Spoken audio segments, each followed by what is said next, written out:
On va parler de messageries instantanées, alors que les membres du gouvernement sont sommés d'abandonner WhatsApp, Signal ou Telegram au profit d'une messagerie française. Et cette messagerie, elle s'appelle Olvid. Et on a la chance de recevoir son président et cofondateur. Bonjour Thomas Besnier. Bonjour. Alors, pourquoi Elisabeth Borne interdit-elle à ses ministres d'utiliser les autres messageries, WhatsApp, Signal, Telegram et les autres? Qu'est-ce que vous, à Olvid, vous avez de plus? Alors déjà, on a fait une messagerie instantanée qui marche en usage nominal comme toutes les autres. Vous pouvez envoyer des messages, des pièces jointes. Enfin, de ce point de vue-là, rien de nouveau sous le soleil.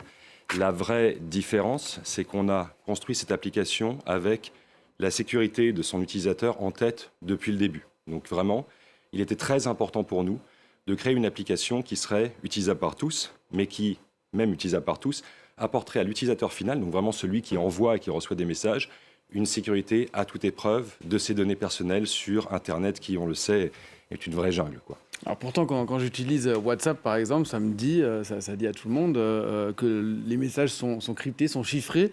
Ça serait faux? Alors non, c'est vrai, c'est tout à fait vrai. Donc, on va faire une petite explication. Les messages sont effectivement chiffrés de bout en bout. Donc ce que ça veut dire, c'est que vos messages sur WhatsApp, sur Signal, sur Olvid, sont protégés par des moyens cryptographiques avant de quitter votre téléphone. Ils restent chiffrés, protégés pendant tout leur trajet sur Internet et sont déchiffrés exclusivement sur le téléphone de votre destinataire. C'est-à-dire qu'entre les deux, ils sont protégés. Donc tout ça est tout à fait vrai, il n'y a pas de problème. La vraie question, c'est, au-delà de la confidentialité, c'est à quel point avez-vous la certitude de savoir à qui, en fait, vous envoyez ces messages. Et ça, c'est quelque chose dont on parle moins. On parle beaucoup de confidentialité, mais on parle beaucoup moins de comment est-ce qu'on a réussi à entrer en contact avec la personne avec laquelle on est en train de discuter. Et en fait, ça s'appelle de l'authentification. Donc là, il y a un mot qu'on entend un peu moins parler, mais qui est fondamental. On se rend bien compte que quand on envoie quelque chose ou quand on reçoit quelque chose, l'information n'a de sens que si on sait d'où elle provient. Et quand on envoie quelque chose, on a vraiment très envie de savoir à qui on l'envoie. Donc cette authentification, dans la plupart des messageries, n'est pas faite de bout en bout. On s'appuie toujours sur un annuaire, un énorme serveur quelque part, qui va vous aider à faire cette mise en relation. Chez nous, il n'y a pas d'annuaire centralisé d'utilisateurs, il n'y a donc pas d'exploitation de données personnelles possible, et chaque utilisateur sait très exactement à qui il discute. Ce niveau de sécurité-là, voilà, on est les premiers à le proposer au grand public. Pourquoi est-ce qu'Elisabeth Borne, justement, interdit l'utilisation donc, de WhatsApp, de Signal et autres? Alors, je crois qu'il faut être un peu plus précis là-dessus. Elle ne l'interdit pas. C'est-à-dire qu'elle ne l'interdit pas de manière générale. Elle est juste pour les communications qui sont d'ordre professionnels et qui peuvent être un peu sensibles.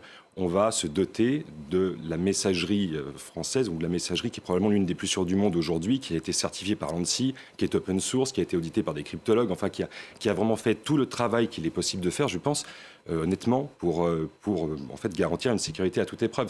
Moi, ça me semble logique, c'est très prétentieux de dire ça, je le sais. Mais je trouve que ça a du sens. Voilà. Vous allez réussir à convaincre Emmanuel Macron qui utilise tout le temps Telegram? Alors, je ne sais pas ce qu'il utilise aujourd'hui, mais je pense qu'il va utiliser Olvid très très rapidement, si ce n'est pas déjà le cas. En fait, je ne peux même pas vous dire si aujourd'hui il l'utilise, vous voyez.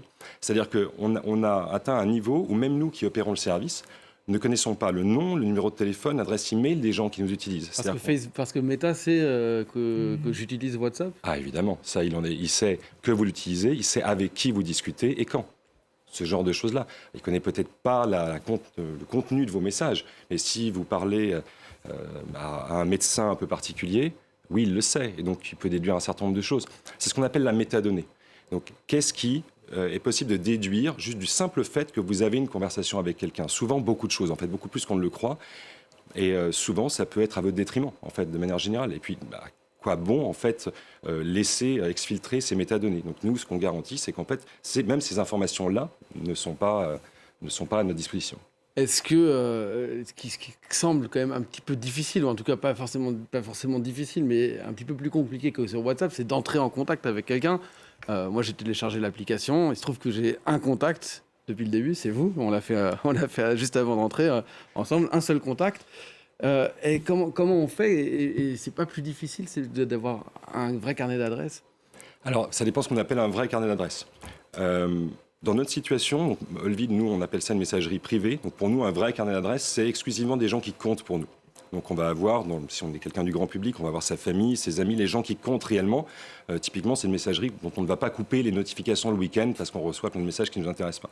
Donc un vrai carnet d'adresses, pour moi, c'est un carnet d'adresses composé de gens qui sont importants pour moi. Donc de ce point de vue-là, en fait, c'est hyper simple. On l'a fait ensemble. je suis en situation de panique absolue avant de rentrer sur un plateau télé. Ça n'a pas été bien compliqué. En 5 secondes, on était en contact et maintenant, ça marche tout seul. Donc, c'est différent. Je vous l'accorde. L'usage est différent. Peut-être que l'usage final sera différent et très certainement, entrer en contact, ça ne se fait pas comme sur WhatsApp.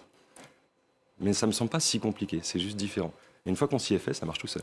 Alors, quand on regarde des chiffres, on parlait de la facilité. WhatsApp, c'est très facile. Ça fait 2 milliards d'utilisateurs quand même dans le monde. Le chinois WeChat, c'est 1,3 milliard. Signal, c'est beaucoup moins, c'est 50 millions. Je n'ai pas le chiffre là de Telegram, mais vous êtes, on voit le chiffre beaucoup plus petit. Voilà, 100 000 utilisateurs il y a quelques jours, peut-être un peu plus depuis qu'on fait la publicité. C'est quoi votre ambition dans les prochaines années ? Sur le long terme, c'est d'arriver à ces chiffres-là. Parce qu'on pense que progressivement, les gens prennent conscience en fait, de l'importance de leurs données personnelles, qui qu'ils soient en fait.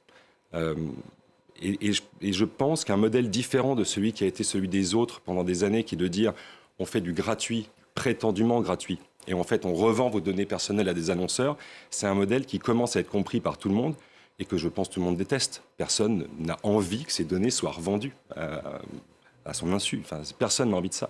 Et nous, on arrive avec un modèle différent. On dit il est possible d'offrir un service réellement gratuit parce qu'on n'a pas de données personnelles sur vous, donc on n'a rien à revendre de ce point de vue-là, avec un business model, pardon pour le franglais, très clair, où on a des services plutôt dédiés aux entreprises qui, eux, sont payants et qui financent la partie gratuite de l'application. C'est assez simple, en fait. Et cette transparence-là, mais je pense que le monde la demande d'une certaine manière. Donc voilà, c'est notre proposition, en tout cas. Et on espère qu'elle sera entendue par le plus grand nombre. C'est ça l'ambition, en tout cas. Merci beaucoup. Vous avez téléchargé l'application, vous aussi Non, pas encore, mais il faut qu'on en parle. Merci à vous deux pour cette info éco.